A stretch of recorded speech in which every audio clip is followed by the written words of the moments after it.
Matapos ang bench body show, namataan si Janine na dumiretso sa shooting ng Quezon.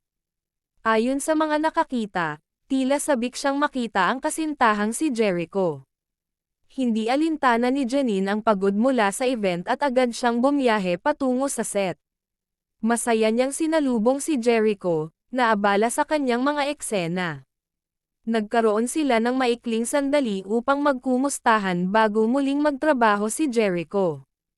Maraming fans ang natuwa sa kanilang sweet na muling pagkikita. Ibinahagi ng ilang crew na laging kinukumusta ni Janine ang shooting ni Jericho. Pinili niyang suportahan ito sa kabila ng kanyang sariling abalang schedule.